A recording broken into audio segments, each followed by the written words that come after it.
Alright friends, so once again you are welcome on Vidya Sarathi. और आज के इस वीडियो में हम लोग जो है केवीएस और सीटेट दोनों की तैयारी जो है सीटेट साइंस की कर रहे हैं। जिसमें कि हमारा जो टॉपिक है वो फ्रिक्शन है, जिसमें से कि बहुत फ्रिक्वेंटली क्वेश्चन पूछे जाते हैं। तो इसलिए जो है अगर आप चैनल पर नए हैं तो चैनल को सब्सक्राइब कर लीजिए, क्योंकि यहाँ पर केवीएस का सीरीज में शुरू कर चुका हूँ साइंस का, और साथ ही साथ सीटेट का भी इसमें पॉइंट लेके चल रहा हूँ। तो दोनों तरह के स्टूडेंट्स के लिए यहाँ पर है ये।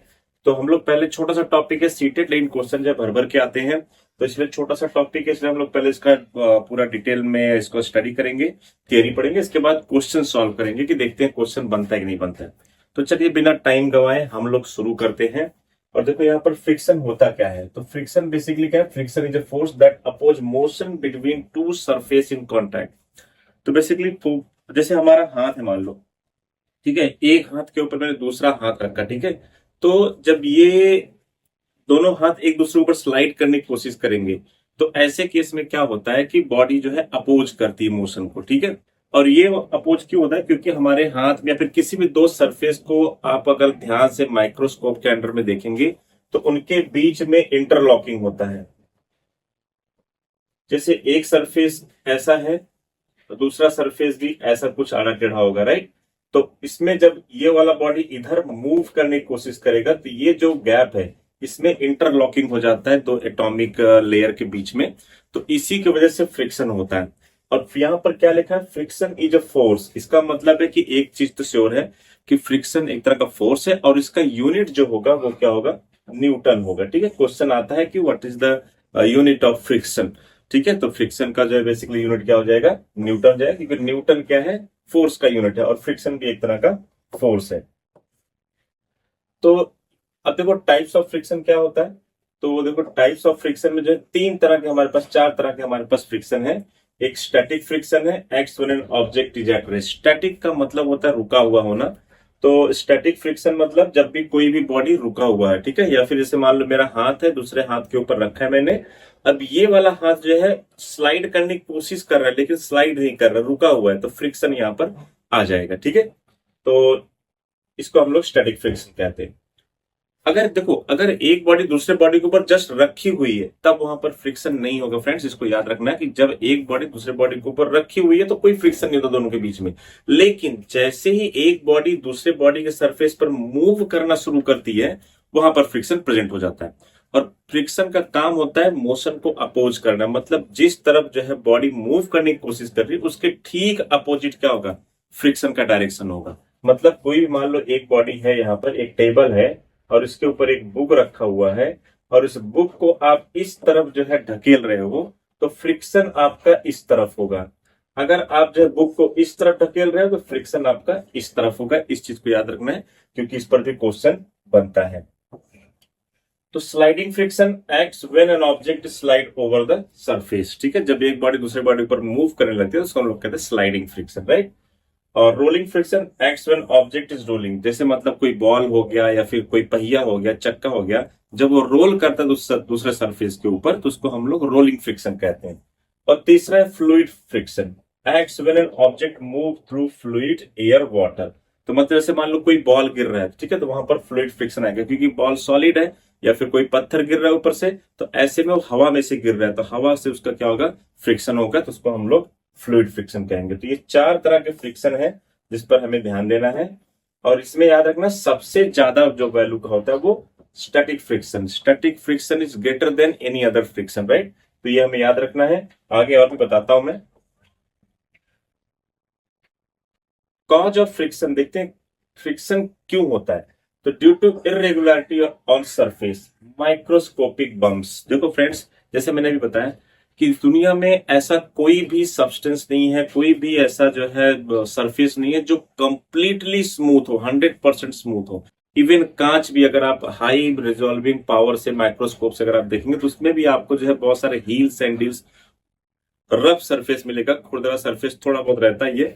और उसी की वजह से ये जो है फ्रिक्शन आता है। अगर ये इरेगुलरिटीज, जैसे मैंने बताया कि एक सरफेस ऐसा ऐसा होगा, ठीक है, उसके ऊपर दूसरा कोई बुक रखा है या फिर कोई भी चीज रखा है, तो इन दोनों के बीच में जो इरेगुलरिटी है, अब आप ये मत कहिए कि कोई भी सरफेस जो है स्मूथ होता है।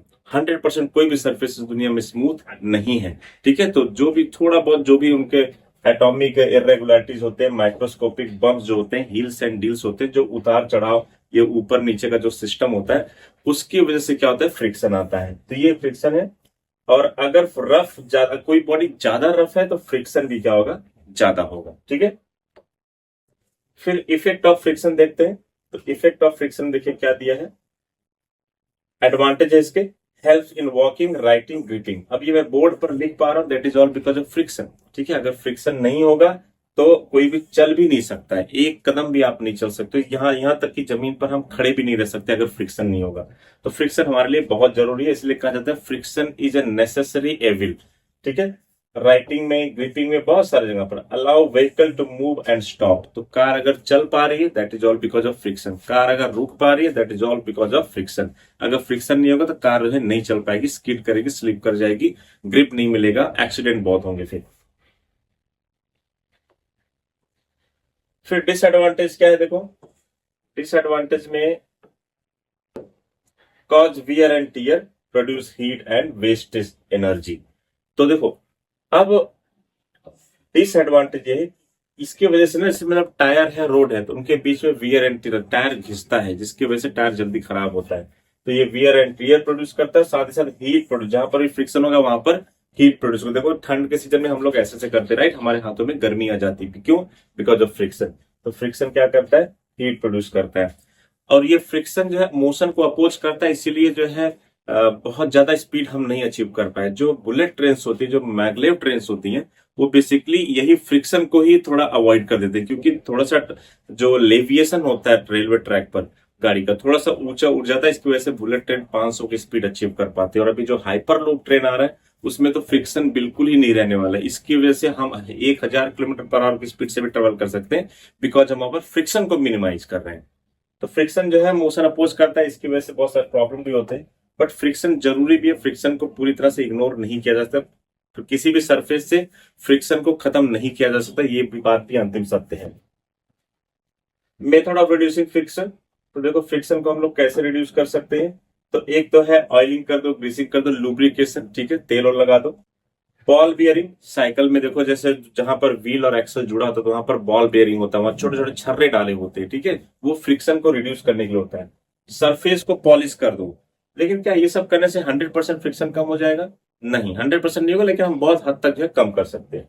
Streamlining used in car, aeroplane, जैसे देखो एरोप्लेन का शेप जैसा कैसा होता है, वो स्ट्रीमलाइनिंग, ताकि फ्रिक्शन कम कर सके। मछलियों का अगर आप सीख देखो, जो फिश होते हैं उनका भी शेप जो है नेचर ने इसी फ्रिक्शन को कम करने के लिए, so that they can swim faster, वो बहुत तेजी से वो जो स्विम कर सके, इसलिए उनका जो है स्ट्रीमलाइनिंग शेप होता है।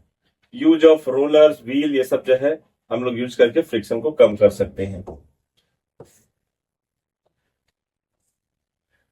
फ्रिक्शन प्रोड्यूस, तो फ्रिक्शन क्या प्रोड्यूस करता है, देखो heat, rubbing hands, can cause energy loss in machines. तो फ्रिक्शन की वजह से बहुत सारे जगह पर, जहां पर दो मशीन आपस में, जैसे गियर हो गए, गियर जहां पर कांटेक्ट में, तो वहां पर फ्रिक्शन की वजह से जो है वहां पर बहुत ज्यादा एनर्जी लॉस भी होता है, इसलिए वहां पर ग्रीस वगैरह लगाया जाता है ताकि एनर्जी कम से कम वेस्ट हो। रोलिंग वर्सेस स्लाइडिंग फ्रिक्शन, तो rolling friction is less than the sliding friction. तो याद रखना है रोलिंग फ्रिक्शन क्या होता है, जो कम होता है sliding friction, that is why wheels are used.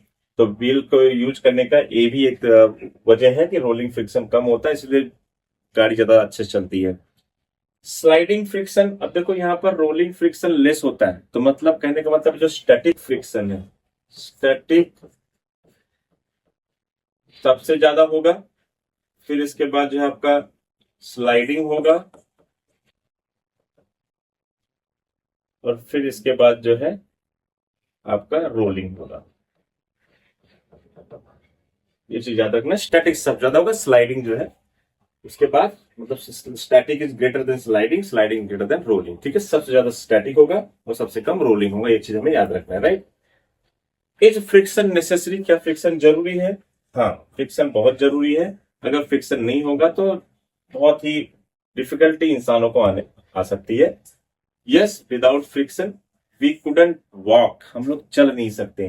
Car wouldn't move, car नहीं मूव करेगी। ऑब्जेक्ट वुड स्लाइड एंडलेसली, मतलब अगर एक चीज कोई स्लाइड करना शुरू हो गई तो स्लाइड ही करती रहेगी एंडलेसली, क्योंकि फ्रिक्शन है नहीं, उसको रोकने वाला कोई है ही नहीं। फ्रिक्शन की वजह से मान लो साइकिल चल रहा है, आपने ब्रेक नहीं मारा, फिर भी साइकिल कुछ दूर जाकर रुक जाता है, क्यों रुक जाता है? क्योंकि वहां पर टायर और रोड के बीच में फ्रिक्शन हो रहा होता है।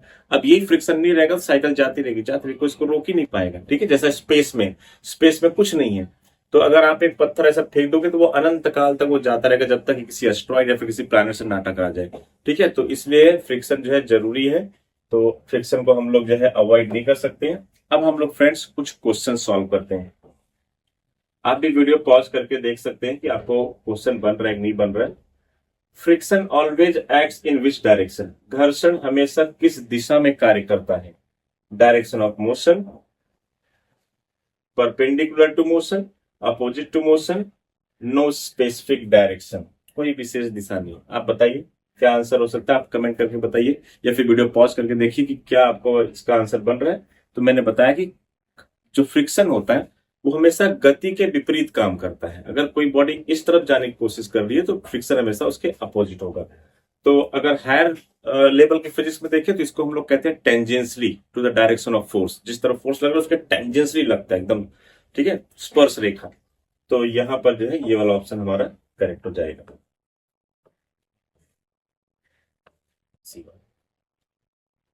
आगे बढ़ते हैं नेक्स्ट क्वेश्चन की तरफ।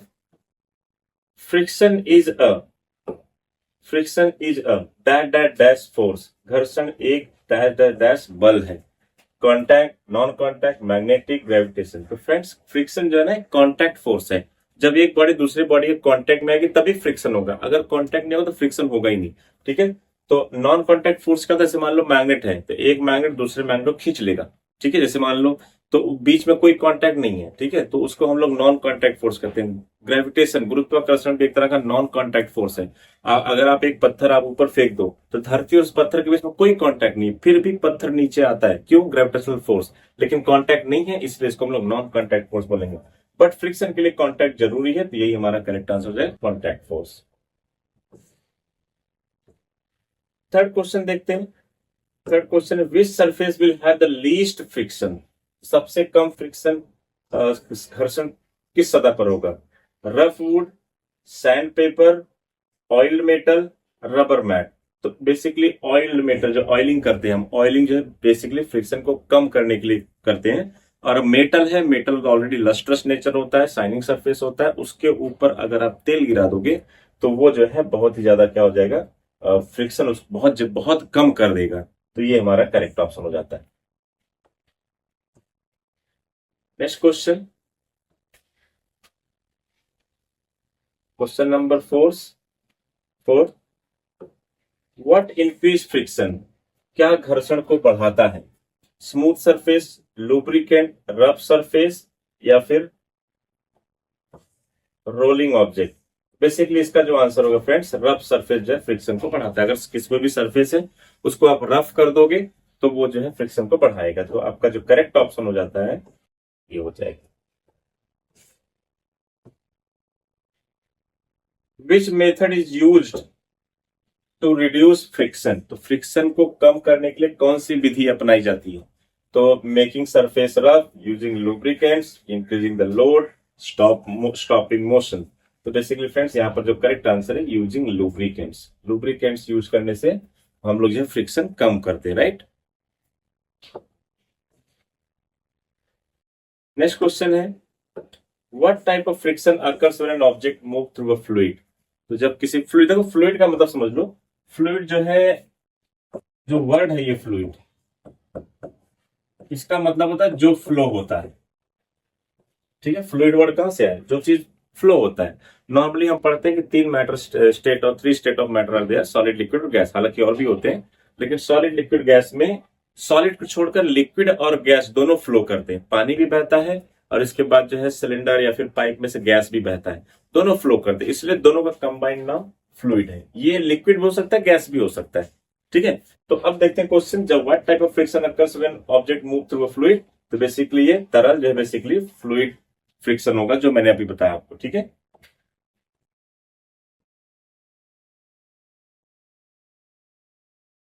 Which of the following has the least friction? सबसे कम फ्रिक्शन किस में होगा, राइट। तो निम्नलिखित में सबसे कम घर्षण किस में होगा? Sliding, rolling, static. ठीक है, तो इसका जो करेक्ट आंसर है वो रोलिंग होगा। रोलिंग में जो है सबसे कम फ्रिक्शन होता है, इसलिए व्हील वगैरह हम लोग यूज करते हैं क्योंकि वो रोल करता है। ठीक है, नेक्स्ट, विच डिवाइस हेल्प्स रिड्यूस फ्रिक्शन इन मशीन्स, मशीनों में घर्षण को कम करने वाला यंत्र कौन सा है? पुली, बेल्ट, लीवर, बॉल बेयरिंग। तो मशीनों में घर्षण को कम करने के लिए हम लोग क्या यूज करते हैं? बॉल बेयरिंग यूज करते हैं। फ्रिक्शन इज नेसेसरी फॉर, घर्षण किसके लिए आवश्यक है? Stopping car, writing with a pen, walking, all of the above. इसमें जो करेक्ट आंसर है सब के लिए, ठीक है। फ्रिक्शन नहीं है तो कार भी नहीं चलेगी, पेन भी नहीं चलेगा, आप खुद नहीं चलोगे। तो बेसिकली हमारा जो करेक्ट आंसर है वो है all of the above. Next देखते हैं, what is the SI unit of force. यहां पर क्वेश्चन भी बन सकता है कि what is the SI unit of friction. तो बेसिकली इसका ये होगा न्यूटन, बिकॉज न्यूटन क्या है? फोर्स का यूनिट होता है, ठीक है, न्यूटन, ठीक है। फिर इसके बाद, विच फोर्स अपोज मोशन, तो मोशन को अपोज करने वाला एक ही फोर्स है, वो है फ्रिक्शन, ठीक है। ये वाला हमारा करेक्ट आंसर हो जाएगा। विच फोर्स अपोज, तो बेसिकली ये फ्रिक्शन हो जाएगा। फ्रिक्शन जो है अपोज करता है मोशन को।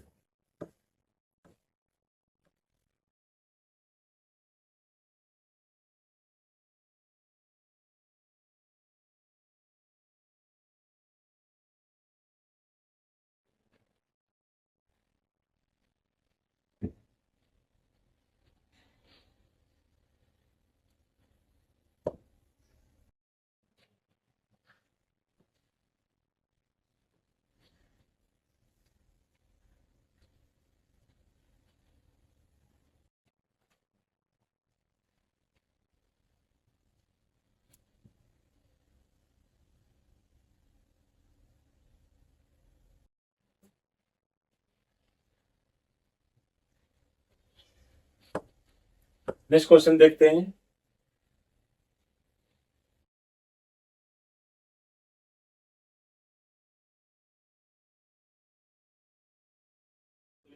Rolling friction is direct than sliding friction. तो रोलिंग फ्रिक्शन क्या होगा? कम होगा, लेस देन होगा, राइट। यहां पर ऑप्शन क्या हो जाएगा आपका? Less than. Lubricants are use to direct friction. तो बेसिकली लुब्रिकेंट्स हम लोग रिड्यूस करने के लिए, कम करने के लिए, देखो यहाँ पर एलिमिनेट एक ऑप्शन है, एलिमिनेट नहीं कर, समाप्त नहीं कर सकते फ्रिक्शन को, कम कर सकते हैं। तो ये रिड्यूस वाला ऑप्शन जो है, ऑप्शन सी आपका जो है करेक्ट हो जाएगा। नेक्स्ट है, स्टैटिक फ्रिक्शन एक्ट्स व्हेन। तो स्टैटिक फ्रिक्शन कब काम करता है? जब बॉडी रुकी हुई हो। स्टैटिक का मतलब ये जो रुका हुआ हो, ठीक है। तो या फिर स्टेशनरी हो। तो बेसिकली यहाँ पर object in motion, object is at rest, object is rolling, none of this. ये ऑप्शन बी वाला जो है आपका करेक्ट हो जाएगा। स्टैटिक फ्रिक्शन कब काम करेगा? When object is at rest. Which is higher friction, किसमें फ्रिक्शन ज्यादा होगा? Ice on ice, rubber on road, steel on steel, wood on metal. तो यहाँ पर जो है रबर ऑन रोड जो है हाई फ्रिक्शन होगा, ठीक है। रबर जो है, जो टायर होता है रबर का बना होता है, वोल्कनाइजेशन ऑफ रबर होता है, और इसके बाद जो है रोड, ज्यादा फ्रिक्शन मिले, गाड़ी अच्छे से रुके, एक्सीडेंट ना हो, इसलिए यही हमारा करेक्ट ऑप्शन हो जाएगा, rubber on road. What is the friction caused by, तो घर्षण किसके कारण होता है? Smoothness of surface, interlocking of irregularity, असमानताओं की परस्पर कुंडी, gravity, heat.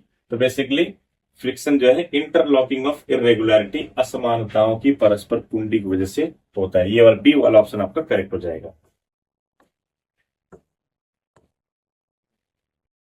Which type of friction is maximum, तो स्टैटिक फ्रिक्शन यहाँ पर फ्रेंड्स ऑप्शन सी जो है करेक्ट आंसर। स्टैटिक फ्रिक्शन सबसे ज्यादा होता है, उसके बाद हमारा जो स्लाइडिंग होता है, फिर इसके बाद रोलिंग होता है, राइट। फ्रिक्शन प्रोड्यूसेस, घर्षण उत्पन्न करता है, लाइट, इलेक्ट्रिसिटी, हीट, मैग्नेट। मैंने आपको बताया फ्रिक्शन जो है हीट प्रोड्यूस करता है। जब भी दो चीज के बीच में फ्रिक्शन होगा वहां पर हीट प्रोड्यूस होगा। पुराने जमाने में जैसे जंगलों में आग लग जाती थी, कैसे लगती थी? बेसिकली एक डाली दूसरे डाली से खिंचती थी हवा चलने की वजह से, और वहां पर फ्रिक्शन की वजह से हीट जनरेट होता था, और उस हीट की वजह से आग लग जाती थी। Air resistance is a type of, वायु रोध एक प्रकार का। स्टैटिक घर्षण है मतलब फ्रिक्शन, स्लाइडिंग, फ्लूइड, रोलिंग। तो इसका करेक्ट ऑप्शन है fluid rolling, right, sorry fluid तरल, ठीक है। ये हमारा करेक्ट ऑप्शन हो जाएगा। Which is not a way to reduce friction. Friction कौन घर्षण को कम करने का तरीका नहीं है। लुब्रिकेशन, ऑब्वियसली लुब्रिकेशन करोगे तो फ्रिक्शन कम होगा। मेकिंग सरफेस रफ करोगे तो फ्रिक्शन बढ़ेगा, कम नहीं होगा। यूजिंग रोलर का प्रयोग करने से फ्रिक्शन कम हो जाता है। स्ट्रीम लाइनिंग से उससे भी जो है कम हो जाता है। तो ये ऑप्शन बी वाला आपका करेक्ट ऑप्शन हो जाएगा, मेकिंग सरफेस रफ। और फ्रेंड्स, अगर आपको ये नोट्स डाउनलोड करना है तो आप वेबसाइट पर भी जाके लिंक जो है वेबसाइट का है वहां से डाउनलोड कर सकते हैं, या फिर व्हाट्सएप चैनल पर मैं डालता रहता हूँ, तो वहां से ये पूरा फ्रिक्शन का नोट्स डाउनलोड कर सकते हैं। And thank you so much for watching. मिलते हैं नेक्स्ट वीडियो में, तब तक के लिए बाय।